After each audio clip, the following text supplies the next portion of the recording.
Some of y'all know me, y'all kind of know my still. Y'all that don't know, my name's Wild. I'm the founder of an organization called Freedom of Choice. Incorporated is here to encourage our youth to choose freedom over incarceration, right?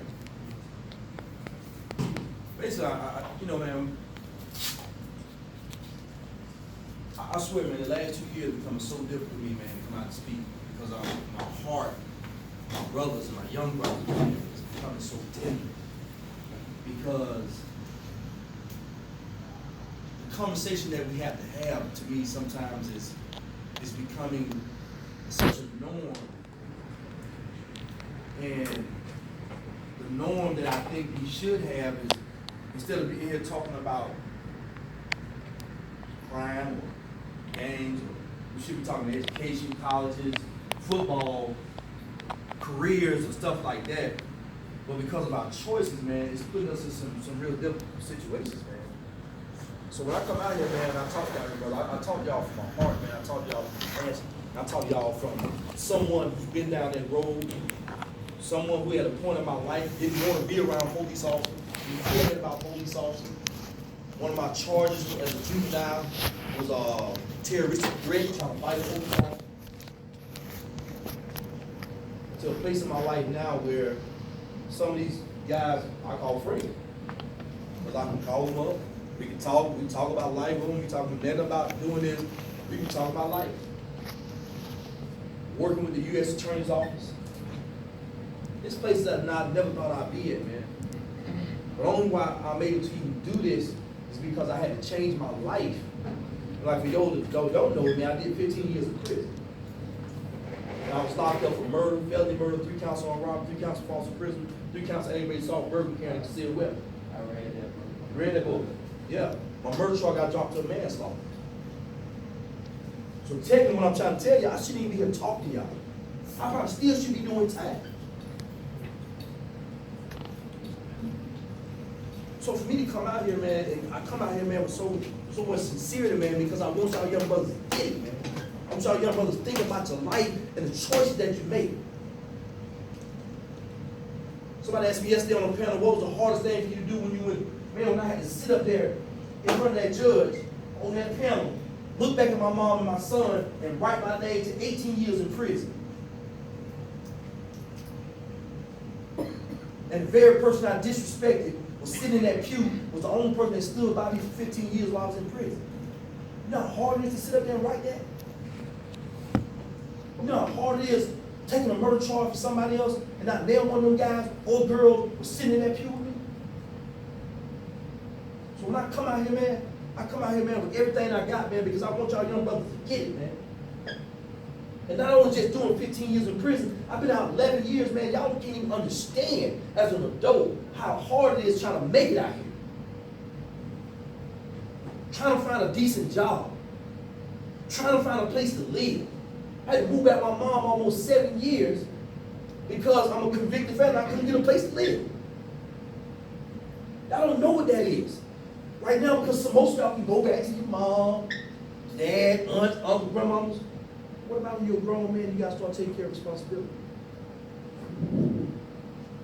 See, that's not a reality for y'all right now. The young brothers, we don't start looking a little bit ahead of where we at now.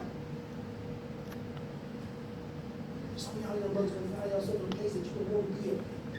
You're going to find yourself in a situation that you can't get yourself out of. And if you don't have pure drive to be successful or make it, brother, you're not going to make it. If you think it's all about running with the homies, talking about stuff that don't mean nothing, talking about gang stuff, talking about crimes that you don't need to be even a part of no more. I mean, some of my partners be talking about stuff, I don't want to hear that, I don't talk about that, man. I don't even want to be associated with that stuff no more, man. I went to a party the other day, a friend of mine jumped out of the car, well, we get in the car, it was a luxury car, and the guy pulls out a gun. Hey, I'm going to drive my car. And in the entourage, everybody had luxury cars. Maserati, Benz, all this. I had a Ford Focus. I jumped right in line. Hey. You know why? Because I'm only accountable for overall. That's right. And that's what I want y'all young brothers to start understanding. You're only accountable for each other. If me and you gonna do a case and we get in front of the judge, both of us get 20 years, guess how much time you gonna have to do? whatever time they give you to do. It ain't gonna be me and you split no time. It's, you gotta do 20 years, you gonna do 20 years, I'm gonna do 20 years. Guess what? We might be the best of friends. They might send you one side of Georgia, they gonna send me to the other side. I can't even help you out. And that's what we got to think about, young brothers. Being accountable for yourself. How sincere are your partners and homies when you got to sit in that courtroom and you can't even afford a lawyer? When you sit in that courtroom and the only person sending you some draws and some socks is the very person that you don't even want to do what she asked you to do. So I'm going to ask you this question. How many of y'all have been disrespected to your parents? I'm going to try to look at it. Let's be honest. Let's be honest. Let's be honest. I'm going to try to pay attention. Being disrespectful to your parents, your mom, dad, whoever you are. How many of y'all been disrespectful? All of us have, right? Your mom say, clean up the room. You don't do it. Take out the trash. You don't do it. Baby, you come in at a certain time. You don't do it. She asks you to do something. You talk back. You know, some of us, we don't even got some disrespect. We'll cuss our moms out. You know what I'm saying? Y'all know it. Y'all know it. You know. It may not apply to you. Some people do. Some people know what I'm talking about. As soon as you get in trouble, who the person you call? No, we're going to lie though. I ain't did that. But who the person you got to call to help you? That's all I'm saying. How many of y'all have been in trouble, disrespect your mom, but you had to call? Who came to your rescue? Every time, right? So why is it that you're more disrespectful to the one that love you, and some of these homies in the street, you won't say nothing to? You won't say nothing to them. And I know for a fact you won't. But you disrespect the only one that supports you for all the time you got to do. Every time you go to juvenile, every time you ain't got the money to go get certain things, pay a phone bill, they do it, right? Even if he big, they go right over there and do it. All I'm saying is, young brother, I want you to start thinking, man, about life, man. Think about where you want to be at in life. I'm talking about choices and consequences, but I want you to think about having some admiration to be successful and not be in a situation. Listen, they don't have to do this. And what I learned down the road, man, you know why I had a problem with the police? I know I was out there doing crime. That's why I knew I had a problem. Think about that. You don't get married to moms because she's trying to tell you to do right. Baby, you don't need to come in because you know the boys ain't no good. Man, I don't want to hear that, mama. As soon as you get lost over, mom, hey, mom, you mind going up and get me? Think about it. I ride past the police now. It's sweating up. I ain't got no gun. I ain't got no drug. My license is good. I'm on camera, ride right on the pass. You going 55, might be going 56. I'm okay. I'm fine. So I ain't sweating that. So I'm going to take account of all my life. That's the time, man. In the era I grew up, man, gangs wasn't relevant. I don't even remember one or two people that was in gangs. But we was no different from our hoods. We would die for our homies in the hood. We would rob them for our homies. So it's no different. So I'm not bashing you or casting stones at you. The only point I'm making is, when it all comes down to the why, who you accountable for? That's it. If you get that high school diploma, if you walk across the street, who get that diploma? You are. Not me and the homies and my homegirl. You are. If you come apply for a job with me, if you give a job for me and your homeboy, you give a job for you. You are. You get a paycheck, is it going to everybody? That's all I'm saying. At some point in life, young brothers, you got to grow up, man. And I tell young brothers all the time, always remember this, man. You're not always going to be a little kid, man. You're not always going to be 15, 16, 17 years old. There's a time and place you're going to be 21, 22, and you ain't going to be able to stay at mom's house. Some places, man, parents are dying, man, they don't have nowhere to go. So if you don't learn how to be responsible now and start taking control of your life and doing something productive, you'll fall by the wayside. All of us ain't going to be leaders because all of us ain't inside of Jesus. But we can be is men of integrity. Young brothers have morals and values. And young brothers that got some drive to be successful. Whether you be driving a trash truck, you can be the best one. Well, you try to run a shoe store. Guess what? I'm the best man to this, man. You try to work at Chick-fil-A. Guess what? I got employee of the month. Man, I work at a tie shop. One of my partner, he runs the tie business. Can't even imagine how much money he make off used time. Crazy. Crazy money. Commission shops. I was looking at, just to talk about something, I read a story about some guys in California, rival gang members, decided to have a different view of life. They came together, started a restaurant, one of the most popular restaurants in California right now. One blood, one was a crip. But you know what? What we do got it coming, we want some money. Now I think they're gonna get a reality show and everything now. Stars fly out because they want to go to this particular restaurant. They got nothing to do with the game. They want to go eat.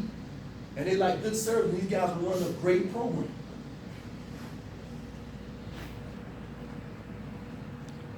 One day we got to grow up, young brothers. And that's all I want y'all young brothers to think about. Don't wait till it's too late. Now they got you like this.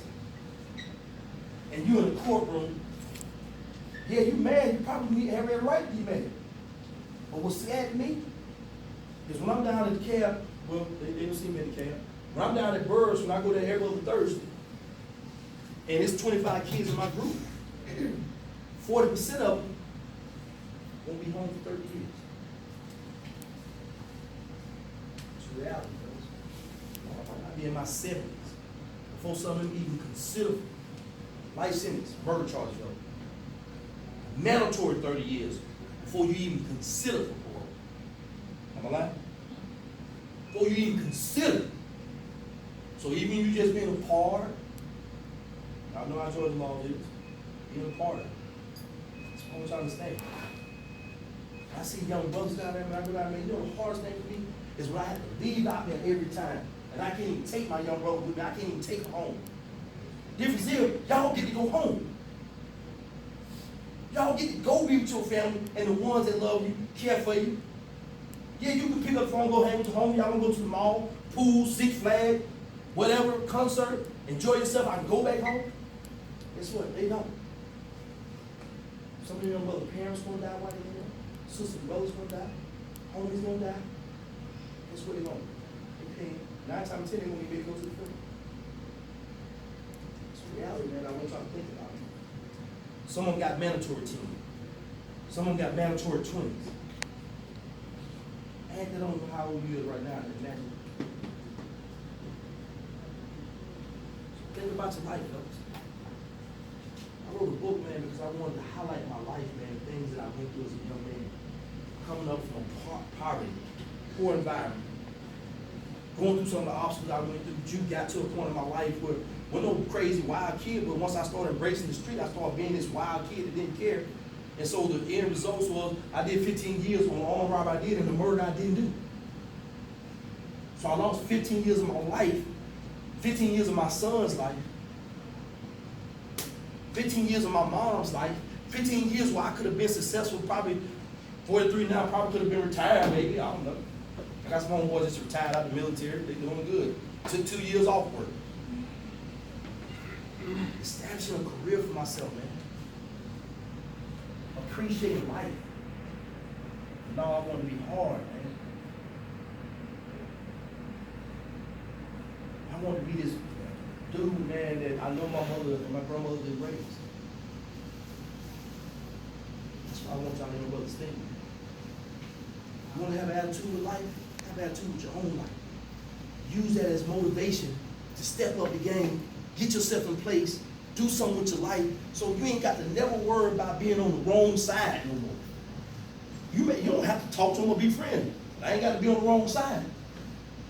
I ain't got to be friend none of them. I just don't want to be on the wrong side.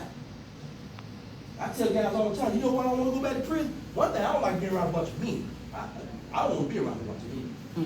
Because when I went to Alto, and Alto one time was one of the worst prisons you go to as a young man. When I watched young brothers getting raped, coming out of juvenile, you know how that felt for me as a man to see other guys take advantage of that, man? Well, I watched it, man. And I seen some of these kids like my own kids, man. I just seen 2 kids that come to the work release center that I work at now. They're locked up 20-something years. Gang related, murder charge. 20-something years, man. That fact, one of ran to me and said, oh, you don't even remember me, do you? I said, no. And when he told me that, I said, bro, you still locked up. Yeah, man. Once you just got out.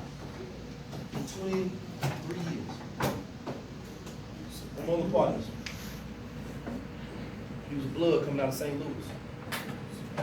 First blood I ever met, man. Anyway, first blood I ever met was a girl from England back in '89. He killed somebody. He did 24 years. My partner was on live for a year, man. He died of a massive heart attack. Man, never got a chance to enjoy his life. That when he got out, I said, man, what you doing, man? He said, well, I don't even talk about the life, man. That life took 23 years of my life, man. I don't even talk about it, I don't even play around with it. So he started taking responsibility for his own life. So his daughter out here now don't have a father. You know, and unfortunately, like I said, it was a mass heart attack, but he lost 23 years of his life, man, 24 years of his life, man. And I'm pretty sure everybody here want to be successful in some way, man. Whether it's playing sports, if you want to do music, cool, whatever. You know, I don't agree with all the music out here, but I'm saying, I don't know if I'd rather be doing music, man, than be locked up, man.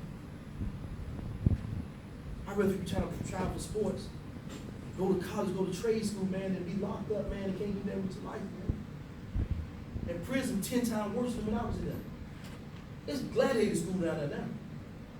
They're not playing around down there. Some of y'all know what's going on down there. You guys ain't playing down there, man. Who's gonna be locked up in a 5x11, 5x10 for what? And then one of my friends, he called me the other day, he said, man, oh, we ain't doing nothing, man. All we do is sit in a dome all day long. Well, that's a miserable time, man. And I've been down there, like I said, I try to do everything I try to do for is work on details, got me a trade, really got my GED. You know, I tried to make a difference myself. I didn't want to be stuck in that prison, man. I didn't want to be just stuck in there doing dead time, man. So that's what we always tell guys, don't let the time do you. You got to do that time, man. Because I remember they first told me they wanted to do 13 years. Man, I laid in my bed about 3 days, man. And my homeboy came and woke me up. He said, man, oh, you can't sleep all that time with me, bro. You got to get up, man. It made me look at life different, man. That's the reason why I came out here and share, man. I want y'all young brothers to think, man, like I got to take my mom to the doctor, man. I remember my mom first going to get sick when I was locked up, man. You know how hard that was? Bless you. I couldn't be there to support my mom. I'm the only child. You know how hard it is, man? My mom, for a couple months, couldn't bring my child up because my mother was sick. You know what I'm saying? My grandmother died. I can't go to the funeral. My son had his basketball game, and I can't go because I'm doing time behind the bars. You know how hard that is, man? That's what I want y'all young brothers to think about. And I know y'all hear this story, and I know it's a norm in our community now, but the problem is we got to change the norm, man. Do you want to be a statistic? Do you want to be part of that conversation? No, be a part of the conversation like, man, I remember what's name was wild. I remember that man got his high school diploma. He's doing college now. He's doing something with his life. Be part of that conversation. Make your mom smile. Stop making her moms cry, man. I don't know about y'all. I love my mom, bro. But everything I got to do, man, I love her. And I appreciate what she did, man. That's the reason why I wrote a book, man, because I want to be transparent with my life. And I also want to encourage literacy, man. Read. You want to educate yourself? You want to explore the world? You want to see the world in a bigger place? Start reading. Start studying who you are as an individual. Start reading about your culture. Start reading about success stories. Put yourself around positive people. Because the more I hung around street guys, that's who I became. So now, man, I'm trying to be around people who's doing positive things, people who's doing something in their lives, people who are making a difference, people that got organizations and businesses and multi-million out there. Because I want to know how you're doing it. Somebody told me a long time ago, show me 5 of your friends and I'll show you where your future's going to be. Show me 5 of your friends, and I'll show you where your future is in 5 years. And that's a true statement. And the only person who can change that outcome right now, fellas, is y'all. Make a difference, man. Some of y'all are so talented, man, with your writing, man. Write a book. Put that book, put some poetry together. Talk about your mama. Talk about what you see, because your story can help change this young brother. Can help change this young brother. Help some guys in prison change. I done got so many references, man. So many people have reached out to me, just inspired by the book. And I'm grateful, man, because I just wrote it, man, from my heart. Because I want to make sure young brothers are reading, but also know that somebody been through the same thing that they've been through. And utilize that negative and make it a positive. Some of y'all brothers, man, all y'all got gifts and talent. How you gonna use it? Or you gonna let it go to waste? I know everybody wanna be successful, right? I hope so. Regardless of what you're going through, man, you got to have hope that you're gonna be able to get out of that situation. Just saying, man. Care about your own life. I'm gonna leave y'all with this, fellas. Young brothers, know your worth. Know that you're valuable to our community. Regardless of the statistics, regardless of how the society may look at you, man, know that you are worthy to live, you're worthy to be successful, and know that you're valuable to our community. And I know I speak for all the parents, I know I speak for everybody here. We want you here, man. We want you to be safe. We want you to take over and be doing this, man. We want you to run the next organizations and programs, man. I do. I'm tired of seeing y'all in the jails. I'm tired. It's too emotional for me now, man. It's heartbreaking, man. Because we don't care about ourselves, we don't care about us. Think about that. All right, fellas? Man, my name's Omar out again, man. It's good seeing some of y'all brothers, man. Glad to know that you read the book, man. I hope it was inspiring to you, man. And I hope your other young brothers, man, find an opportunity, man. You know, hopefully down the road, maybe I can, purchase these books and give them. They get sent to all y'all. Just for y'all, encourage y'all to read, man. Reading is fundamental, man. I didn't really understand it, man, when I was young. I thought it was just a joke. The more I begin to read, the more I begin to start understanding more about life and knowing my worth. You know what I'm saying? Like I said, man, you're a value to our community, man. I want to see our brother prosper, man. I want to see our brother be empowered, and I want y'all brother to take control of your life, man. Don't let the street take control of your life, man. The only thing you on the streets, court dates and graveyards. That's it. The world is so big and beautiful, man. I just had the opportunity to travel a little bit, man. Man, that's a beautiful world. And I've been having a great time traveling. All right, so God bless y'all, young brother, man. Hope we can see y'all, man. Any way I can help y'all brothers, man. Don't be scared to reach out, man. If you're like 18, 17, 18, man, I know somebody hiring right now. Looking for some people to work. You know what I'm saying? So, you know, if you want to work, man, I got some people that want to hire you, man. So be serious about it, though, man. You know what I'm saying? Be serious about it. So once again, God bless y'all, man. All right.